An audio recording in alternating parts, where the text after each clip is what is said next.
பேசுகிறோம் அப்படின்னா, ஆஸ்துமா அப்படின்றது ஒரு க்ரானிக்கான ஒரு டிஸார்டராக இருக்கும். எடுத்த உடனே நாளைக்கே எனக்கு ஆஸ்துமா வந்துருச்சு அப்படின்னு யாருமே சொல்ல மாட்டாங்க.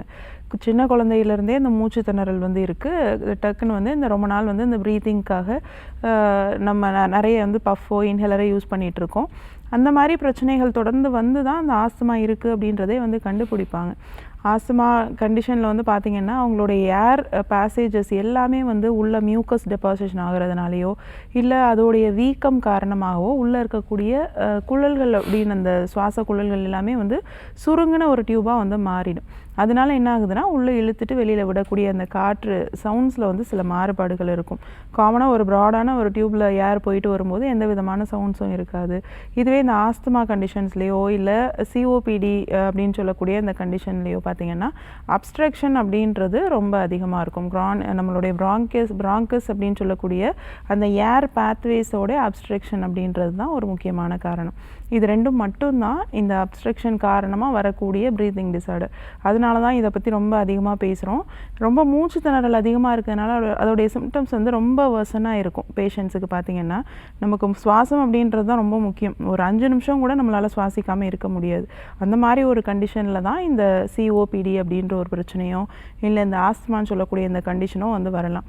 அதனால தான் இந்த சிம்டம்ஸ் ரொம்ப நைட் டைமில் வந்து வர்சன் ஆகிறதுனால தூங்கிட்டு இருக்கும்போது மூச்சு திணறல் வரக்கூடிய ஒரு பிரச்சனையில் இருக்கும்.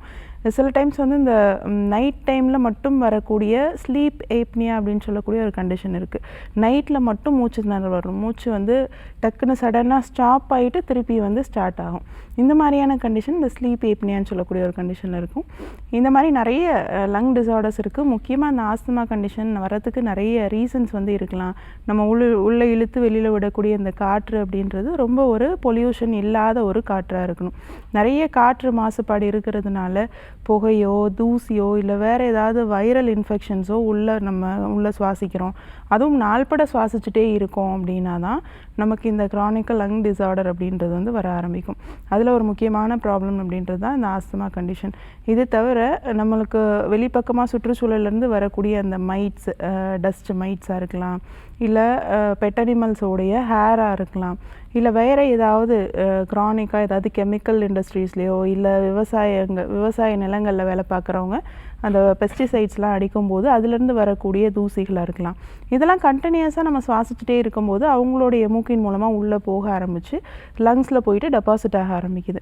அதை வெளியேற்றுறதுக்காக நம்மளுடைய லங்ஸ் வந்து உள்ளே இருந்து மியூக்கஸ் வந்து உற்பத்தி பண்ணி நமக்கு இருமலாகவும் மூச்சு திணறலாகவும் வெளிப்பக்கமாக வெளியேற்றுறதுக்காக அந்த க்ரானிக்காக பர்சிஸ்டன்ட் காஃப் வந்து நிறைய பேருக்கு வந்து இருக்கும். ஒரு 8 வீக்ஸுக்கு மேலே காஃப் பர்சிஸ்டண்ட்டாக இருந்துகிட்டே இருக்குது அப்படின்னா கண்டிப்பாக நம்ம கவனம் செலுத்தி பார்க்கணும். நிறைய பேருக்கு காமனாக ட்ரை காஃப் வந்து நிறைய லைஃப் லாங் இருந்துகிட்டே இருக்கும். பிறந்த குழந்தையிலேருந்து ஒரு 10 வயசு 15 வயசு வரைக்கும் ட்ரை காஃபாக தானே இருக்குது, உள்ள சளி இல்லைன்னு நினச்சிட்டு அது சாதாரணமாக விடுவாங்க. அந்த மாதிரி கிடையாது. உள்ளே இருக்கக்கூடிய அந்த மியூக்கஸை வெளியேற்றுறதுக்காக தான் அந்த ட்ரை காஃபே வந்து முதல்ல வந்து வருது. 8 வீக்ஸுக்கு மேலே வந்து கண்டிப்பாக காஃப் வந்து இருக்கும். இதை தாண்டி செஸ்ட்டு டைட்னஸ் வந்து ஒரு முக்கியமான ஒரு சிம்டமாக அந்த லங் ப்ராப்ளம்னால் அதுவும் குறிப்பாக அந்த ஆஸ்துமா கண்டிஷன்ஸில் வந்து இருக்கலாம். அதுக்கப்புறமா வந்து இந்த செஸ்ட் வாலோடைய டைட்னஸ், கன்ஜஷன், இந்த 3மே வந்து ஒரு முக்கியமான ஒரு சிம்டமாக இருக்கும். இந்த 3 சிம்டம்ஸும் இருந்துச்சு அப்படின்னாலே நம்ம ஆரம்பத்திலே மெடிசன்ஸ் வந்து எடுத்துக்க வேண்டியது ரொம்ப அவசியம்.